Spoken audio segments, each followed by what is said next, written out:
আলাদা মামলায় পুলিশের সাবেক 2 আইজি শহীদুল ও মামুনের 7 ও 8 দিনের রিমান্ড। সকালে আদালত থেকে আবার আনা হয় ডিবি কার্যালয়ে। শাপলা চত্বরে হেফাজতের যে মিটিংটা হয়েছিল, সমাবেশ হয়েছিল, সেইখানে বোমা এবং গুলি করে শত শত নিরীহ এতিম ছাত্রদেরকে গুলি করা হয় এই শহীদুলের নেতৃত্বে। তেজগাঁও কার্যালয়ে সচিবদের সাথে প্রধান উপদেষ্টার বৈঠক। আলোচনায় গুরুত্ব পাচ্ছে বন্যা পুনর্বাসন, দ্রব্যমূল্য নিয়ন্ত্রণ সহ গুরুত্বপূর্ণ বিষয়। বন্যা দুর্গতদের জন্য ত্রাণ ও নগদ টাকা সংগ্রহ করছে বিএনপি। আরও 2 দিন চলবে কার্যক্রম। নির্বাচন কমিশন ও দুদক পুনর্গঠনের তাগিদ। জুন শেষে 2,11,000 কোটি টাকা ছাড়িয়েছে খেলাপি ঋণ। রাজনৈতিক প্রশ্রয়ে লুট হয়েছে ব্যাংকিং খাতে, বলছেন বিশ্লেষকরা। যারা টাকা নিয়ে পালিয়ে গেছে তারা তো আর ফেরত দেবে না টাকা, সুতরাং প্রকৃত খেলাপি ঋণ পরিমাণ কিন্তু আরও বেশি, এবং আমি আশঙ্কা করছি যে এটা 25%, 30%-এর কাছাকাছি চলে যেতে পারে। সাবেক প্রধানমন্ত্রী খালেদা জিয়ার রাজনৈতিক সচিব হারিস চৌধুরীর শেষ জীবন কেটেছে ছদ্মবেশে। প্রতিহিংসার কারণে সরকারি নথিতেও নেই মৃত্যুর তথ্য, বলছেন মেয়ে।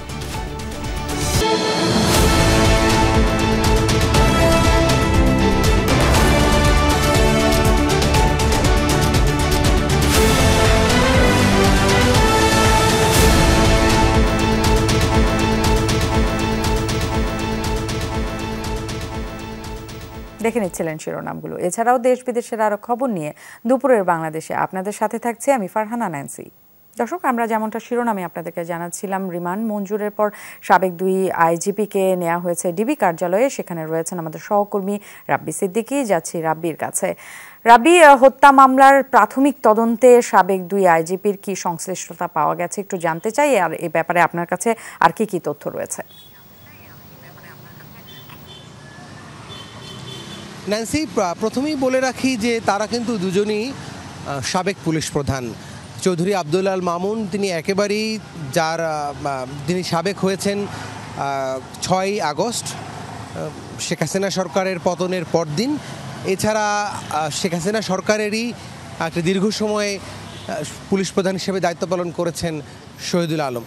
এই দুজনের বিরুদ্ধেই রাজধানীর মোহাম্মদপুর এবং নিউ মার্কেট, এই 2 থানায় একজন ব্যবসায়ী, মুদির দোকানি, একজন ব্যবসায়ী, দুজনকে হত্যার দায়ে তাদের বিরুদ্ধে মামলা হয়েছে। সেই মামলায় তারা পুলিশ রিমান্ডে এনেছে। তাদেরকে সকালেই কিন্তু এই ডিবির যে কার্যালয় মিন্টু রোডে, সেই কার্যালয়ে আনা হয়েছে। মূলত যে বিষয়টি তদন্ত কর্মকর্তারা তারা প্রাথমিকভাবে ধারণা করছেন বা তারা বলেছেন যে আসলে এই মোহাম্মদপুরের যে আবু সায়েদ হত্যা মামলার, এই মামলার প্রধান আসামি সাবেক প্রধানমন্ত্রী শেখ হাসিনা, এবং এই মামলার 3 নম্বর আসামি চৌধুরী আবদুল্লাহ আল মামুন। এবং তাকে আসামি করার মূল কারণটি, যে মামলার বাদী তদন্ত কর্মকর্তারা যে কথাটি বলছেন, যে শেখ হাসিনার নির্দেশ ছিল ছাত্র জনতার আন্দোলন দমানোর জন্য যে কোনো উপায়ে, এবং সেই জন্য আসলে পুলিশকে ব্যবহার করেছে চৌধুরী আবদুল্লাহ আল মামুন। এবং তার অধীনে যত ফোর্স আছে আমরা দেখেছি সারা দেশে, ঢাকাতে সহ সারা দেশে কিন্তু নির্বিচারে পুলিশ গণহত্যা চালিয়েছে, এবং সেই কারণেই তাকে রিমান্ডে আনা। এবং একই সাথে রিমান্ডে আছে আরেকজন সাবেক আইজিপি, তাকেও কিন্তু হত্যা মামলায় রিমান্ডে আনা হয়েছে। আরও সময় গেলে, যেহেতু 8 দিনের রিমান্ড, সময় গেলে হয়তো আরও বিস্তারিত তথ্য আমরা জানতে পারবো। ন্যান্সি, নিশ্চয়ই আপনার কাছ থেকে সেই বিষয়ে বিস্তারিত আমরা জানবো। রাব্বি, আপনাকে ধন্যবাদ। আমরা যেতে চাই নিম্ন আদালতে। রাব্বি যেমনটা জানাচ্ছিলেন যে ডিবি হেফাজতে নেওয়ার আগে নিম্ন আদালতে হাজির করা হয় তাদের দুজনকে। নিম্ন আদালতে আছেন শাকিল হাসান, সরাসরি যাচ্ছে তার কাছে। শাকিল, সকালে সাবেক 2 আইজিপির রিমান্ড শুনানিকে ঘিরে কি হলো একটু জানাবেন, আর আসামিরা নিজেদের সপক্ষে কি বলেছেন?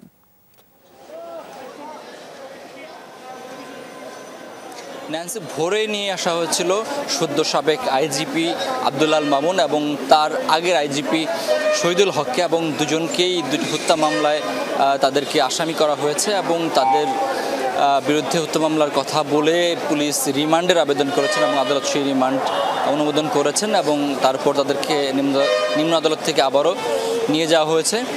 এবং সেই আদালতে কিন্তু আগের আইনজীবী শহীদুল হক তিনি কিন্তু তার পক্ষে বেশ কিছু বক্তব্য দিয়েছেন যে তিনি আসলে যখন দায়িত্বে ছিলেন কোনো ধরনের হয়রানি এবং রাজনীতিমূলক কোনো ধরনের ঘটনা তিনি ঘটাননি। এই কারণে হচ্ছে তিনি তাদেরকে নির্দোষ দাবি করেছেন নিজেকে, এবং সেই বিষয়টি উল্লেখ করে তিনি আদালতের কাছে বলেছেন তিনি যেহেতু নির্দোষ এবং তিনি যেহেতু কোনো ধরনের অন্যায়ভাবে কাউকে আটক বা নির্যাতনের ঘটনার সঙ্গে বা হত্যাকাণ্ডের সঙ্গে জড়িত ছিলেন না, তাই তাকে রিমান্ড দেওয়ারও কোনো যৌক্তিকতা নেই, এমনটা তিনি আদালতে দাবি করেছেন। যদিও আদালত তার দাবি বা বক্তব্য আমলে না নিয়ে তাদেরকে রিমান্ডে পাঠিয়েছেন এবং তাদেরকে পুলিশ তাদেরকে রিমান্ডে নিয়েছে এবং জিজ্ঞাসাবাদ করার জন্য তাদের কাছে নিয়ে গেছে। ন্যান্সি। শাকিল, আপনাকে ধন্যবাদ। দর্শক, বৈষম্য বিরোধী ছাত্র আন্দোলনের পরবর্তী কার্যক্রম ও রূপরেখা নিয়ে টিএসএতে কথা বলছেন অন্যতম সমন্বয়ক হাসনাত আব্দুল্লাহ। আমরা সরাসরি সেখানে চলে যাচ্ছি। রায়টি দিয়েছে এই 5 জন হাইকোর্টের রায়টি খুবই সিগনিফিক্যান্ট একটি রায়। এই কারণে রায়টি সিগনিফিক্যান্ট, আমরা দেখেছি এই ফেসিস্ট সরকার তার ক্ষমতা টিকিয়ে রাখার জন্য মূলত সে সবসময় ইনস্টিটিউশনগুলোকে ব্যবহার করেছে, সব কিছুতে ইনস্টিটিউশনগুলোতে ব্যবহার করেছে। অর্থাৎ হাইকোর্টের ঘাড়ে বন্দুক রেখে, বিচার ব্যবস্থার ঘাড়ে বন্দুক রেখে, স্বাস্থ্য ব্যবস্থার ঘাড়ে বন্দুক রেখে, শিক্ষা ব্যবস্থাকে পুঁজি করে, আমাদের স্বাস্থ্য ব্যবস্থাকে পুঁজি করে, এই যে পুঁজি ভিত্তিক একটি বিভাজনের মধ্য দিয়ে, দ্বিবিভাজনের মধ্য দিয়ে সবসময় ফেসিজমকে সমূলে প্রথিত করে রাখার চেষ্টা করা সবসময় হয়েছে। আমরা দেখেছি 5 জনের যখন হাইকোর্টের রায়টি হয়, সেখানে শিক্ষার্থীরা সেই রায়টিকে প্রত্যাখ্যান করে এবং আন্দোলনটি শুরু করে, এবং সেই আন্দোলনের শুরুর দিকে আমাদের যে গত 18 বছর ধরে চলে আসা যে টেকিং ব্লেমিং এর একটি ব্যাপার ছিল, টেকিং ব্লেমিং বিষয়টি যেমন যখনই কেউ কোনো যৌক্তিক দাবিতে মাঠে আসতো তখনই তাকে রাজনৈতিক পরিচয়ের মধ্য দিয়ে কালার করা হতো। সে বিএনপি রাজনীতি করে, জামাতের রাজনীতি করে, শিবিরের রাজনীতি করে, অন্য রাজনীতি করে। অর্থাৎ ব্যাপারটি এমন ছিল, শুধুমাত্র আওয়ামী রাজনীতি ছাড়া অন্য কোনো রাজনীতি যদি কেউ করে তাহলে তার কোনো ধরনের যৌক্তিক দাবি জানানোর অধিকারটি তখন ছিল না, এবং সেটিকে আমরা জাতি হিসেবে মেনে নিয়েছিলাম। সেজন্য আমরা যখনই কোনো দাবি জানাতে যেতাম, আমরা সবসময় দাবিতে যতটা ফোকাস করতাম তার থেকে বেশি ফোকাস করতাম যে আমরা অরাজনৈতিক, আমরা কোনো রাজনৈতিক সংশ্লিষ্টতা নেই, আমরা কোনো রাজনৈতিক সংশ্লিষ্টতা নেই, আমরা কোনো রাজনৈতিক দলের সাথে নেই। দেখুন আমাদের মনস্তত্ত্বে, মনোজগতে কি ধরনের সেটি প্রভাব ফেলেছিল। এই যে বিরাজনীতিকরণের যে প্রক্রিয়াটি ছিল, আমরা গণমাধ্যম থেকে শুরু করে রাষ্ট্রের সকল প্রতিষ্ঠান এই বিষয়টিকে তারা মেনে নিয়েছিল। অর্থাৎ আওয়ামী রাজনীতির বাইরে, আওয়ামী ধর্মের বাইরে আওয়ামী লীগ কিন্তু একটা কোনো রাজনীতি না, আওয়ামী লীগ ছিল একটা ধর্ম। অর্থাৎ ধর্মের অবয়বে বঙ্গবন্ধুকে, শেখ মুজিবকে একটা নবী হিসেবে উপস্থাপন করার চেষ্টা করা হয়েছিল, যে সবসময় থাকবে আনচ্যালেঞ্জ, তাকে কখনোই কোনোভাবে চ্যালেঞ্জ জানানো যাবে না, আওয়ামী লীগকে কখনোই চ্যালেঞ্জ জানানো যাবে না। এবং আমরা মনস্তাত্ত্বিক জায়গা থেকে সেই বিষয়টিকে আমরা মেনেও নিয়েছিলাম, এবং এই মেনে নেওয়ার জায়গায় ইন্ধন হিসেবে, ক্যাটালিস্ট হিসেবে কাজ করেছে গণমাধ্যম থেকে শুরু করে ব্যবসা প্রতিষ্ঠান, শিক্ষা প্রতিষ্ঠান, রাষ্ট্রের যে বিভিন্ন ইনস্টিটিউশনগুলো রয়েছে, যারা এখন বিভিন্ন দাবিতে রাস্তায় নেমে আসছে, যারা অন্তর্বর্তীকালীন সরকারটি গঠিত না হতেই রাস্তায় বিভিন্ন যৌক্তিক দাবিতে নেমে আসছে। আমি প্রশ্ন রাখতে চাই, আপনারা যদি কোথায় ছিলেন গত 16 বছর ধরে? আপনি কেন ক্ষমতাকে প্রশ্ন করতে পারেননি? কেন ফেসিবাদকে প্রশ্ন করতে পারেননি?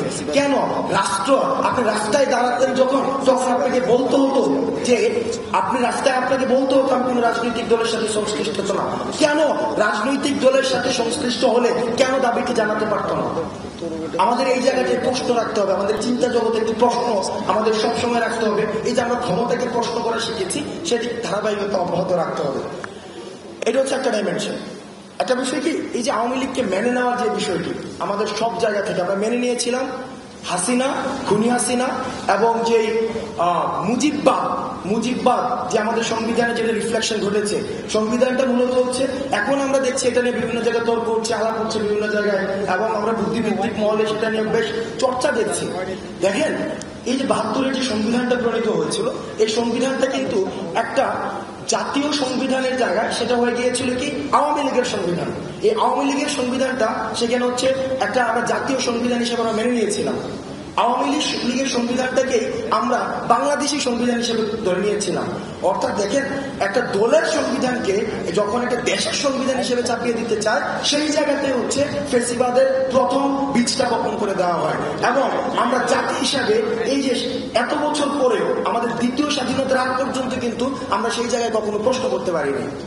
আমরা এই জায়গায় দাঁড়িয়ে আমরা মনে করি, যেহেতু আমাদের এই 24-এর দায় আমাদের রয়েছে, আপনাদের ভাষা বুঝতে পারেননি, একটা প্রজন্ম এই মেন্টাল ট্রমার এই দায়ভার, যারা 71কে পুঁজি করে, যারা মুজিববাদকে পুঁজি করে, যারা হাসিনাকে পুঁজি করে, শেখ মুজিবকে পুঁজি করে, যারা 24 পর্যন্ত ফেসিবাদকে টেনে নিয়ে এসছে, এই প্রজন্মকে এই মেন্টাল ট্রমাতে যে ফেলেছে, সেটির দায়ভার তাদেরকে নিতে হবে।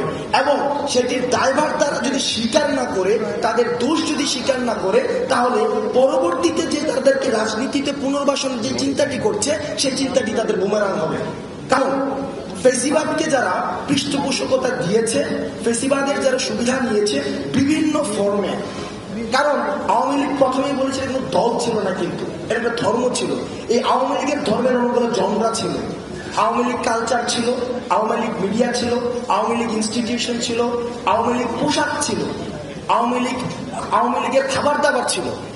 আপনি দেখবেন পাকিস্তানি মুরগি, আমরা দেখেছি যে এই যে দেখেন, এটা মনস্তত্ত্বের মধ্যে কিন্তু বিশাল একটা, আমরা এটাকে স্বাভাবিকভাবে মেনে নিয়েছিলাম। আমরা ইলিশ বাণিজ্য চলেছে, ইলিশ দিয়ে রাজনীতি করা হয়েছে। অর্থাৎ আমাদের প্রত্যেকটা টুলস, ইনস্ট্রুমেন্ট, এই ফেসিজম যে মাথার মগজে যেভাবে ঝেঁকে বসেছে, গেড়ে বসেছে, এটার সমুৎপাদন করতে হলে আমাদেরকে যে কাজটা করতে হবে, সেটা হচ্ছে আমাদেরকে ইউনাইটেড থাকতে হবে। আমাদেরকে কিভাবে ইউনাইটেড থাকতে হবে? দেখেন, যখন কনস্ট্রাকশন ডিস্ট্রাকশন হয়, কোনো কিছু ডিস্ট্রাকশনের সময় সবাই এক হয়ে যায়, কিন্তু কনস্ট্রাকশন যখন ঘটতে যায়, তখন সেখানে বিভাজনের রাজনীতি সৃষ্টি করা হয়। যেমন আমরা দেখেছি, যখন 47-এ দেশটাকে ভাগ করার কথা ছিল, তখন আমরা দেখেছি সবাই এক হয়ে গিয়েছিল। 71 মুক্তিযুদ্ধ হয়েছিল, সবাই এক হয়ে গিয়েছিল। আবার 24-এ যখন খুনি ফেসিবাদকে আমরা পতন ঘটাতে চেয়েছিলাম, সবাই এক হয়ে গিয়েছিল। যখনই এখন আমরা বিনির্মাণের দিকে যাচ্ছি, পুনর্গঠনের দিকে যাচ্ছি, তখন আমরা দেখছি আবার বিভাজনের যে রাজনৈতিক যে টুল, সেটাকে আবার ইনজেক্ট করার চেষ্টা করা হচ্ছে। কিন্তু আমরা ছাত্র নাগরিকদের পক্ষ থেকে আপনাদেরকে বলতে চাই, আপনারা যারা বুদ্ধিবৃত্তিক মহলে ফেসিবাদী রাজনীতিকে পুনর্বাসন করতে যাচ্ছেন, আপনারা ফেল মারছেন অনেক আগে। এই ছাত্র নাগরিক যাদেরকে আপনারা সিজলেস টাইমের জন্য আপনারা মেন্টাল ট্রমার মধ্যে ফেলে দিয়েছেন,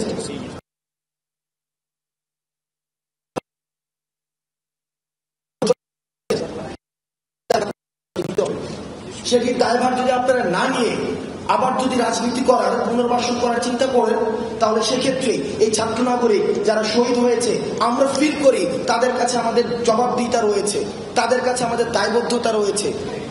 সেই জায়গা থেকে আমরা সবাইকে, বিশেষ করে আমাদের প্রজন্ম যারা রয়েছে, ছাত্র নাগরিকের যে প্রজন্ম রয়েছে, আমি আপনাদেরকে কিছু চিন্তা দিতে চাই। এই যে আওয়ামী ধর্ম প্রতিষ্ঠিত করেছিল, বঙ্গবন্ধুকে নবী হিসেবে দেখানোর চেষ্টা করা হয়েছিল, পলিটিক্যাল নবী, পলিটিক্যাল কাল্ট, সেটিকে চ্যালেঞ্জ করার জন্য আমাদের রাজনৈতিকভাবে ব্যাপকভাবে আমাদের চিন্তার জগৎকে উন্মুক্ত করতে হবে। আমাদের নিজেদের মধ্যে প্রিন্সিপালস, আমরা ভবিষ্যতে বাংলাদেশ পুনর্গঠনের জন্য কোন কোন প্রিন্সিপালের ভিত্তিতে বাংলাদেশকে পুনর্গঠন করব, যেখানে আর কখনোই কোন ধরনের কোন রূপে আর ফ্যাসিজম ফিরবে না, যেখানে গণমাধ্যমের স্বাধীনতা নিশ্চিত করা হবে, যেখানে আমাকে কখনোই কোনো রাস্তায় দাবি নিয়ে এসে আমাকে বলতে হবে না যে আমি কোনো রাজনীতির সাথে সংশ্লিষ্ট না, সুতরাং আমার দাবিটি মেনে নাও।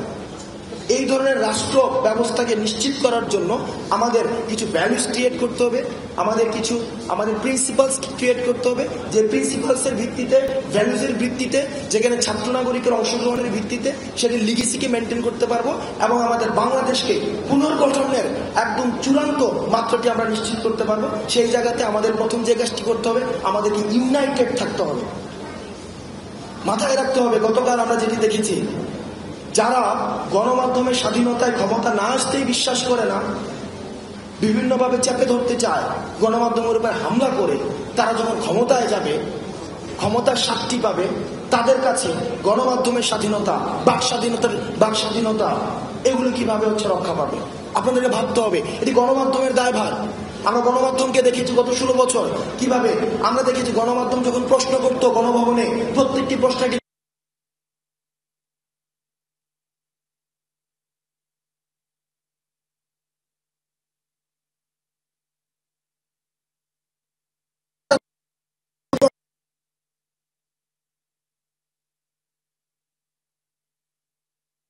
বঙ্গভবনে ঢুকার একটি পাস কার্ড পাবে অথবা সচিবালয়ের একটি পাস কার্ড পেয়ে আমি গণমাধ্যমের সবাই না, কারণ সব গণমাধ্যমের যে ভূমিকাটি আমি বলছি সচেতন করছি যে আপনাদের ভূমিকাটি অনেকের কোন জায়গায় ছিল। এমন হয় যে ইউনাইটেড নেশনসে যাওয়ার জন্য এডিটর্স গিল্ডের সদস্য হওয়ার জন্য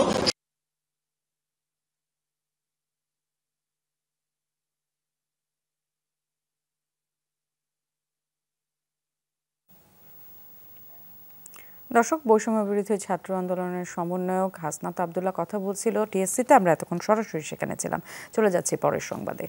সচিবদের সাথে প্রধান উপদেষ্টা ডক্টর মোহাম্মদ ইউনূসের বৈঠক চলছে তেজগাঁওয়ে। প্রধান উপদেষ্টার কার্যালয়ে এই বৈঠক চলছে। ৫৫টি মন্ত্রণালয় ও বিভাগের সচিবরা সেখানে উপস্থিত রয়েছেন। ৮ আগস্ট অন্তর্বর্তী সরকার গঠনের পর এটাই হচ্ছে সব সচিবদের সাথে প্রধান উপদেষ্টার প্রথম বৈঠক।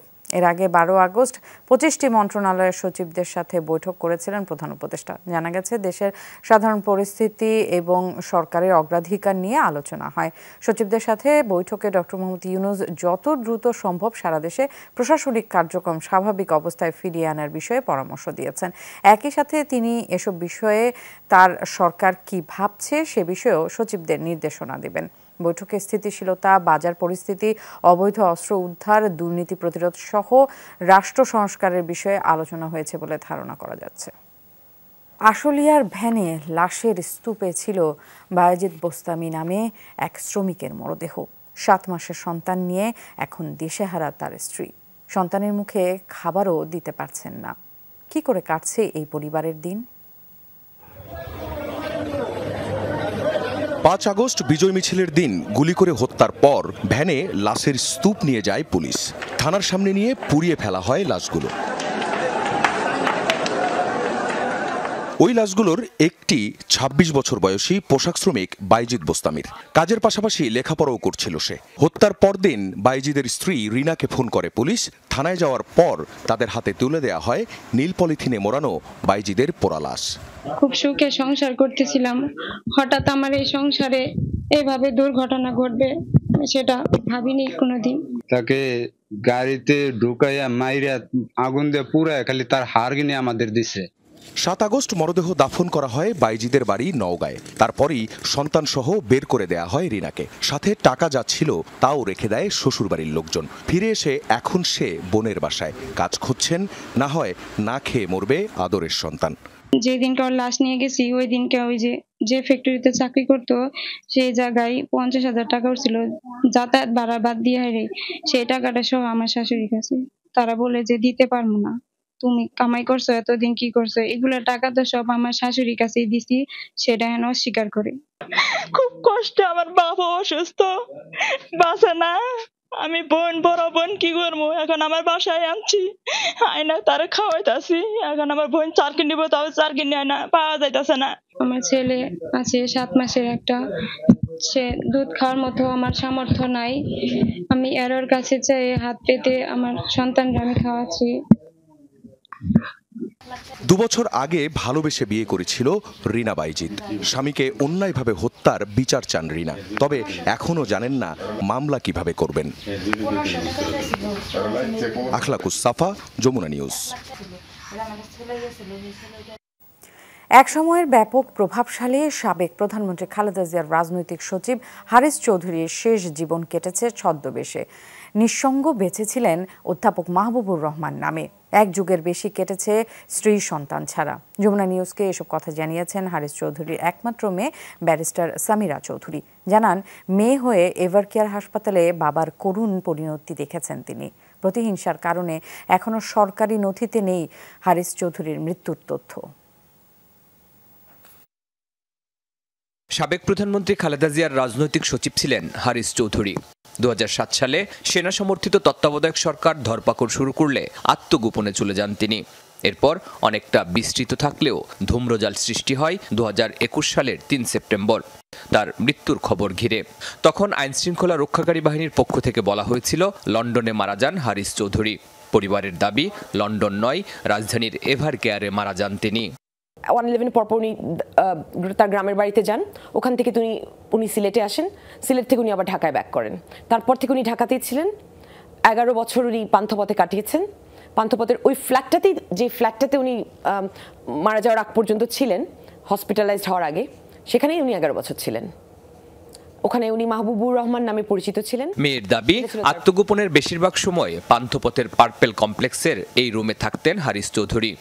নিঃসঙ্গ জীবনে পুরো বদলে ফেলেছিলেন নিজের অবয়ব। খুব সীমিত যোগাযোগ ছিল বিলেতে থাকা স্ত্রী সন্তানের সঙ্গে। আমার আব্বু আমাকে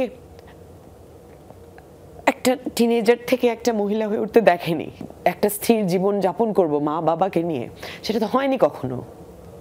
15 বছর ওয়াজ আইসোলেটেড একটা জীবন ছিল, হারমিটের লাইফ আব্বু লিড করেছেন, আমরাও করেছি। মৃত্যুর পরও আওয়ামী লীগ সরকারের প্রতিহিংসার শিকার হন হারিস চৌধুরী। অভিযোগ ব্যারিস্টার সামিরার। আমরা লিখেছি যে আব্বুর মৃত্যু, তারা তো মেনে নেয়নি। তারা বলছে ডেথ সার্টিফিকেট দাও, ডেথ সার্টিফিকেট চাইতে গেলে তো দেয় না।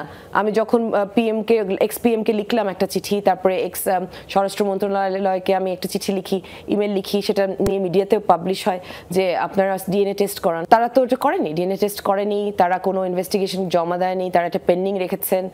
মৃত্যুর একদিন পর সাভারের বিরুলিয়ায় একটি মাদ্রাসা প্রাঙ্গণে দাফন করা হয় হারিস চৌধুরীকে। মেয়ে সামিরা জানান, সিলেটের গ্রামের বাড়িতে দাফনের উদ্যোগ নিলেও বৈরী পরিস্থিতিতে তার সম্ভব হয়নি। শরীফুল ইসলাম খান, যমুনা নিউজ, ঢাকা। বন্যা দুর্গতদের জন্য বিএনপি এ পর্যন্ত 13 কোটি টাকার বেশি ত্রাণ ও নগদ টাকা সংগ্রহ করেছে, যার মধ্যে বিতরণ করা হয়েছে 10 কোটি টাকার সামগ্রী।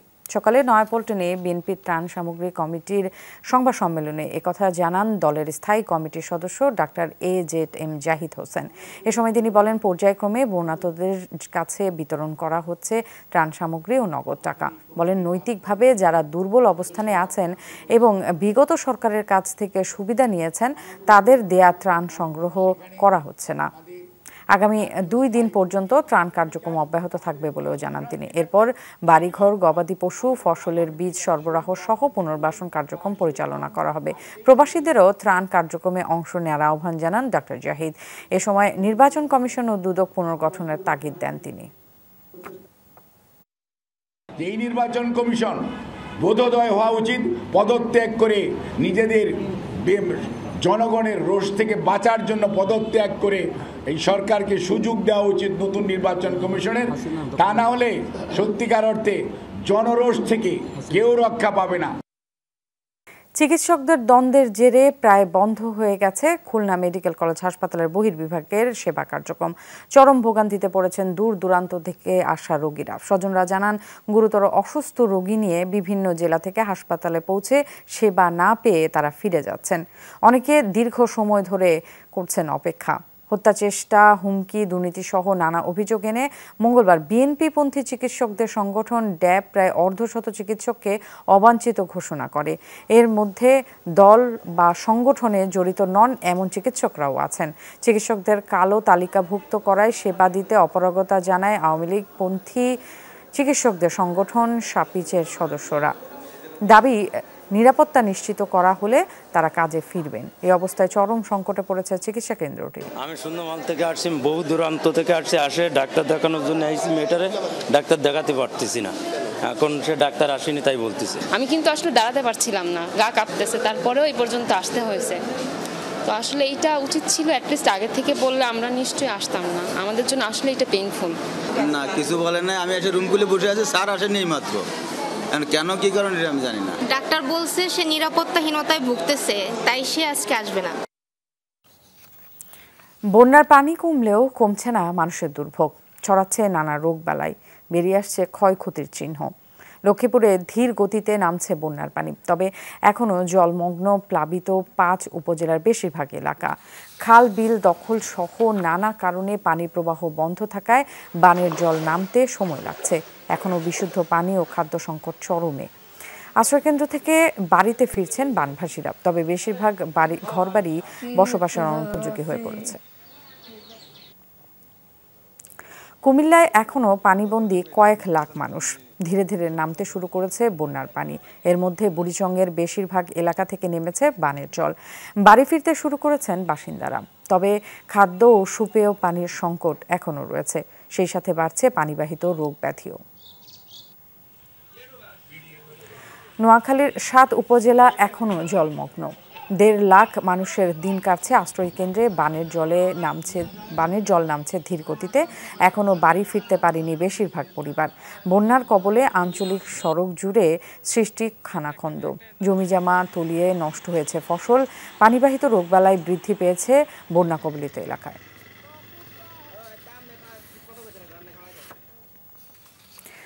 আশঙ্কাজনক হারে বেড়েছে খেলাপি ঋণ।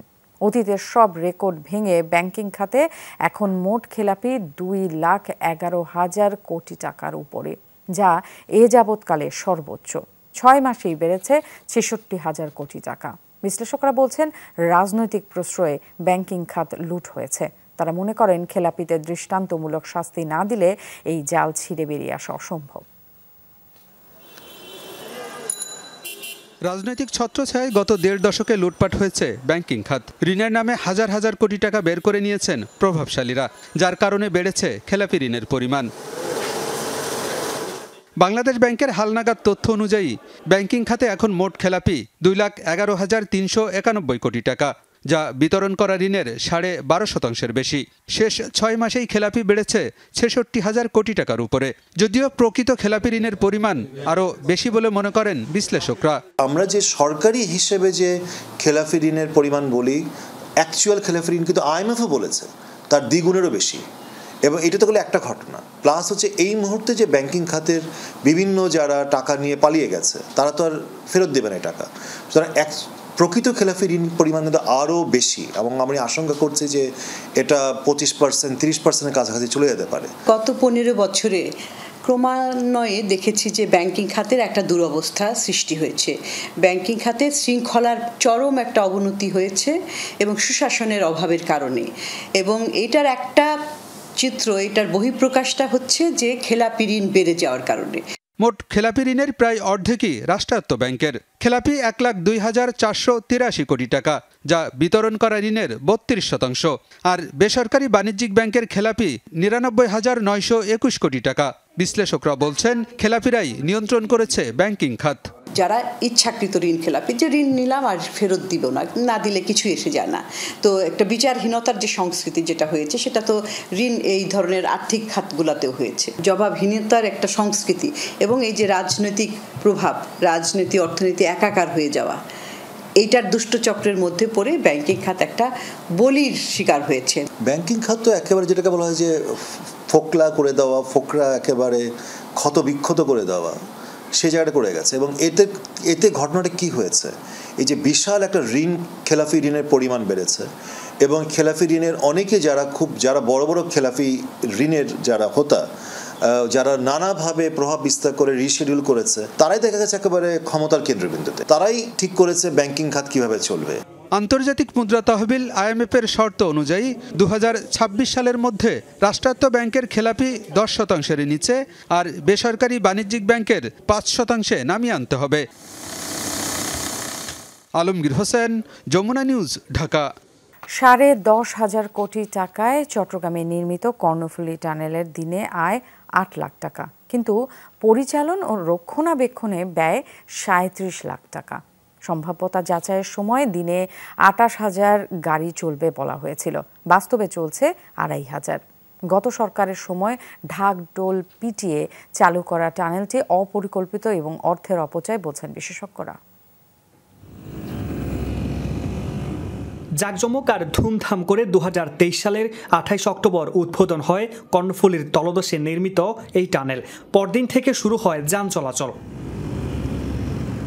তৎকালীন সরকার পক্ষ থেকে বলা হচ্ছিল চীনের সাংহাইয়ের আদলে ওয়ান সিটি টু টাউন গড়ে তুলতেই 10,500 কোটি টাকার এই মেগা প্রকল্প। এটি দক্ষিণ এশিয়ার প্রথম টানেল। তবে সম্ভাব্যতা যাচাইয়ের সময় যে পরিমাণ গাড়ি চলাচলের কথা বলা হয়েছিল তার অর্ধেকও চলছে না। তৎকালীন সরকারের সময় কেউ মুখ না খুললেও গত 5 আগস্ট পট পরিবর্তনের পর বেরিয়ে আসছে অসঙ্গতি।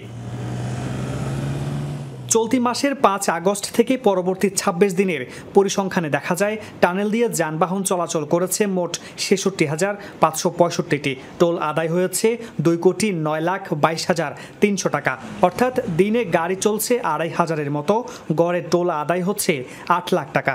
অথচ টানেল রক্ষণাবেক্ষণে দৈনিক ব্যয় 37 লাখ টাকা। প্রকল্পটি অপরিকল্পিত বলছেন বিশেষজ্ঞরা।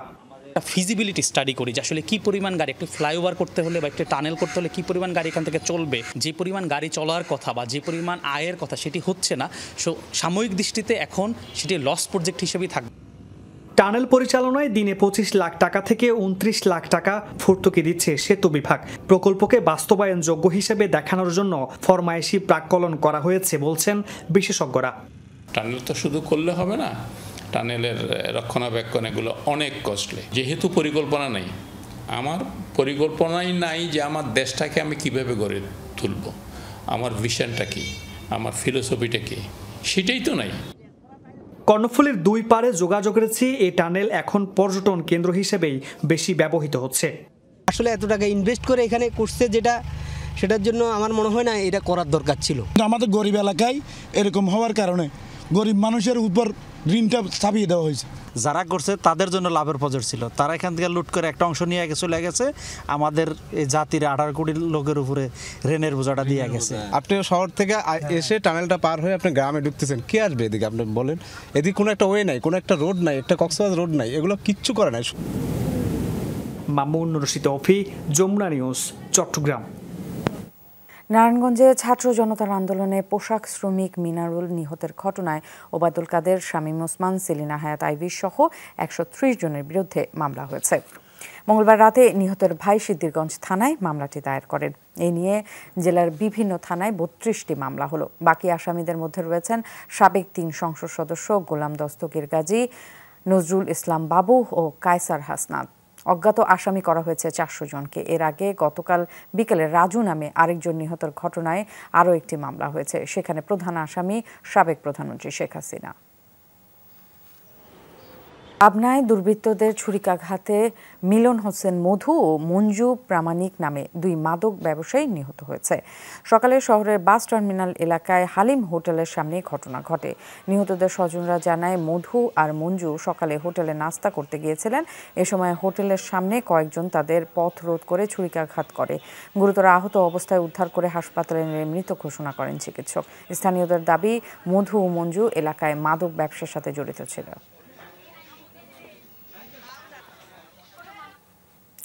গাজীপুরের কাশিমপুর হাই সিকিউরিটি কেন্দ্রীয় কারাগার থেকে জামিনে মুক্তি পেয়েছেন শীর্ষ সন্ত্রাসী শেখ মোহাম্মদ আসলাম ওরফে সুইডেন আসলাম।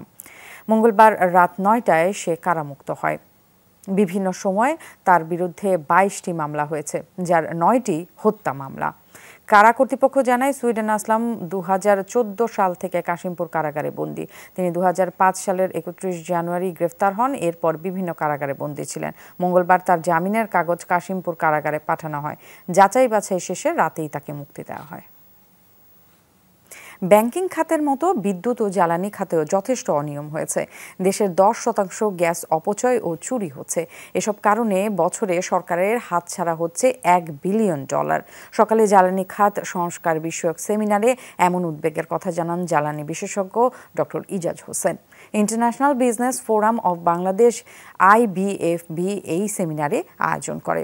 ডক্টর ইজাজ হোসেন বলেন, জ্বালানি খাতকে আমদানি নির্ভর করা হয়েছে। নতুন গ্যাস না পেলে 10 বছরের মধ্যে দেশের মজুদ শেষ হয়ে যাবে। সংগঠনের সভাপতি হুমায়ুন রশিদ বলেন, জ্বালানি নিরাপত্তা নিশ্চিত করা না গেলে ভবিষ্যৎ অন্ধকার হয়ে পড়বে। শিল্প খাতে হবে হতাশা। অন্তর্বর্তী সরকারের সংস্কার কার্যক্রমে IBFB এর সমর্থনে অব্যাহত থাকবে বলে জানান তিনি। 5% গ্যাস চিন্তা করেন, এই টোটালটা যদি চিন্তা করি, $12 যদি আমরা এলএনজি যেটা কিনছি যদি আমি হিসাব করি, তাহলে এই গ্যাসটা যেটা আমাদের হারিয়ে যাচ্ছে, এটা is watt $1 billion every year.